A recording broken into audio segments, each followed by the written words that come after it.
Hey guys, welcome to this Marvel Strike Force news video. We're looking at the blog that just came out today.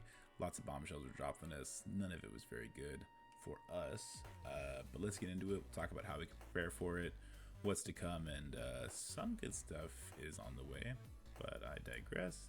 I'm going to get out of here just because I'm going to block a bunch of visuals, and let's talk Adam Warlock, the next legendary. So he's a Cosmic Hero Mystic support with Infinity Watch tag. His basic attack is going to prolong negative effects, excluding ability block and stun by 1. It's going to apply 2 bleeds for 2 turns. His special, you're going to be able to use that on turn 1. Is going to do 500% damage, and it's going to apply ability block for 2 turns, similar to Silver Surfer. It's also going to apply ability block to enemy villain protectors for 2 turns. Say goodbye to Black Order guys. And it's going to apply disrupted to all enemy protectors for 2 turns. It's also unavoidable. His ultimate, he'll use that on his 2nd turn. He's going to apply safeguard to self and all of his team's allies, the Infinity Watch team that is. It'll do 420% damage and apply stun. It'll chain to 1 target within 2 spaces of the primary target, 370% damage, and another stun. It cannot be counterattacked. So that's similar to like Proxima's special, how it can jump over an adjacent spot to somebody else. Let's talk passive. So on spawn, he's going to apply safeguard to himself. I'm going to mention now, guys, safeguard is like a new buff, and it basically just means your buffs can't be stripped off. I assume it also means they can't be flipped. But if someone like Silver Surfer basics, he'll still get those buffs, he's just not going to take them from you. So on spawn, he applies safeguard immunity itself to all of his Infinity Watch allies. If his health is full, he's going to revive 60% if he dies, so like Ultron. On that revive, he's going to gain death proof, regeneration, and defense up. He's also going to gain that safeguard because it's going to act like a spawn. And he's going to clear all negative effects from himself and his team's allies, the Infinity Watch team. On turn, clean your regeneration from all enemies. If an enemy had regeneration, you can apply it, so that's just a cool on-turn thing. Screws over Sinister 6, but enough people do that already. When Adam Warlock drops below 20% life, he's going to gain regeneration, safeguard, 2 deflect, so he's going to be hard to kill, and even if you do kill him, he's going to pop back up at least once. Gain death proof, you apply safeguard to yourself or Infinity Watch, so anytime him or his team gets death proof, he's also going to get safeguard. That's really strong. If there's 4 more Infinity Watch allies, so that means there's going to be a 5-man team. It's not going to be a 4-man team. That's good. You're going to lower damage by 10% for all enemies, similar to Iceman. That's great. He gets 30% max health. He gives that to his team. He gains 30 armor. Same with the team. Now, who is his team? Well, it's the Infinity Watch. We know for now that it's going to be Nebula, Gamora, and 2 more unnamed allies. And that's from the Strike Force video. So who unlocks this beast? Well, it's going to be X Factor and Jubilee. There you go. Now the requirements are a little bit different here. The 6-star and 7-star requirements are going to be G13 and G14 with ISO level 4 and 5 respectively. The 5-star requirements aren't going to be that big a deal, guys.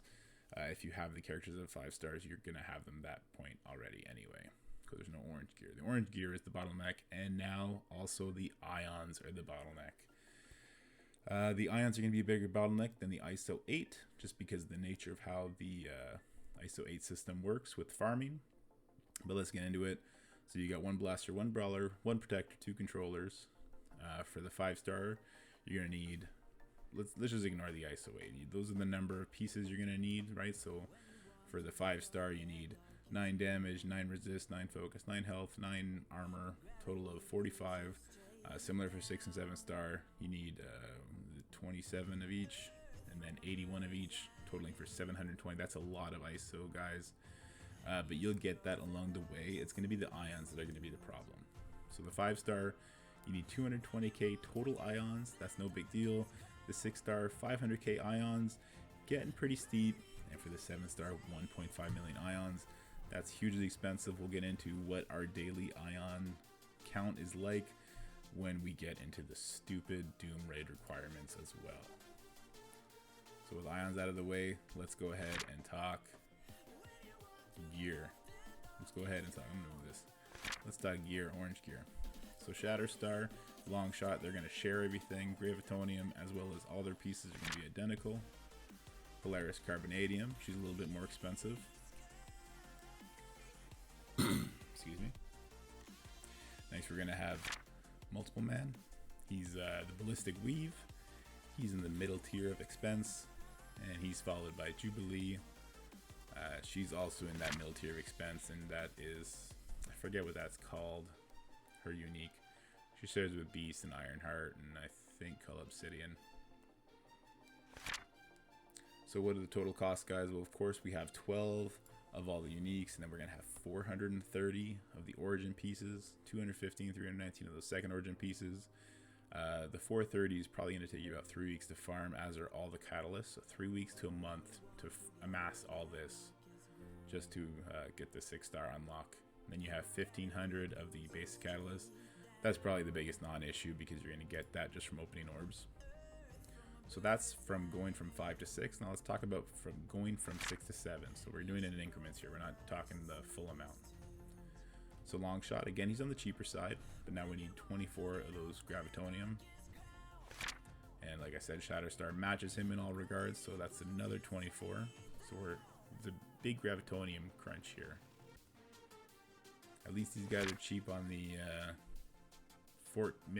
Gear 14 uniques. Polaris is not cheap on it. And then likewise as before, Multiple Man hits it right in the middle, and Jubilee's right along with them. They have the same costs, minus Jubilee costs a lot more catalysts. And you see, guys, not a lot of defense catalysts being used here, as is the case, which is why we all have about 15,000 of those in our stocks. So let's talk about the total cost here. 24. I don't know why I have 24 written in Gravitonium there. That should be 48. I must have mixed it up on the last slide as well. So note that. This is a mistake on the slide here. We got 710 mutant pieces, 355, 233 of the other mutant pieces, 3,500 catalysts, and look at all these other catalysts: 930 health, 930 damage, 840 focus. And now a really bad thing, if you've been using your mutant gear on, say, Axemen, 285 of the Gear 14 mini uniques, and then 114 of the other one. That's going to be, I don't know, guys, 2 months of farming. 2 months of straight dedicated farming. This origin piece, these catalysts, these G14 pieces. Yeah, you're going to get some from the orbs, but don't rely on orb RNG, because you're just going to get a bunch of skill and bio stuff, because all you're going to want is the mutant. The game knows that. Tinfoil hat, let's go.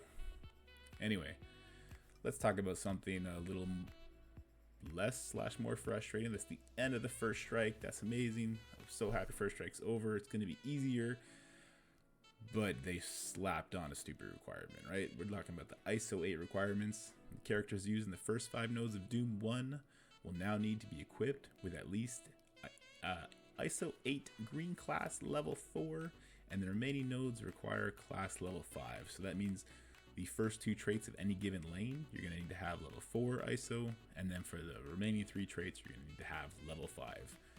But wait, check this out, guys. They use their words specifically for a reason. First 5 nodes of Doom 1. To me, that means that difficulty slider, Doom 2, Doom 3, Doom 4, they're going to slap on even more ISO 8 requirements. We'll see, though. So let's talk what that means for ions, guys, because like I said before, ions are going to be the crunch, not the ISO 8 pieces themselves. Well, for the first 2 traits, to get your 2 full teams up to ISO level 4, so that's 5 members, guys, no spares, 1 million ions. Okay, that's to go bring your team, your 2 5-man teams, from level 3 ISO to level 4 ISO. And then for the remaining 3 traits of any given lane, 3 more full teams, ISO level 5, going from 4 to 5. So you might as well throw on another million to this count in case you already have them at 3. 4.5 million or 5.5 million if you need to bring them from 3 to 4. How many ions do we earn daily? Well, I use the 50 core refreshes every day, and I'm pulling in around 47,000 to 50,000. So let's break that down. What does that math equal out to? Well, I added it all together. 6.5 million divided by 50,000 a day is 130 days of farming. That's just for the ions, guys.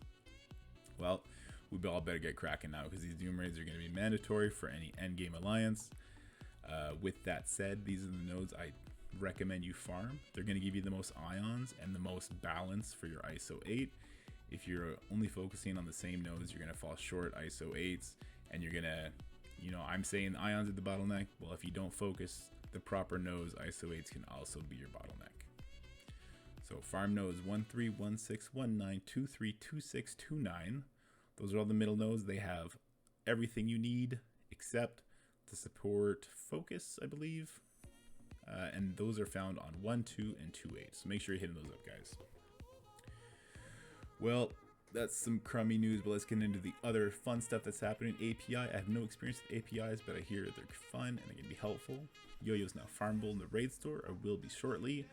You know who's not going to be farmable anytime soon?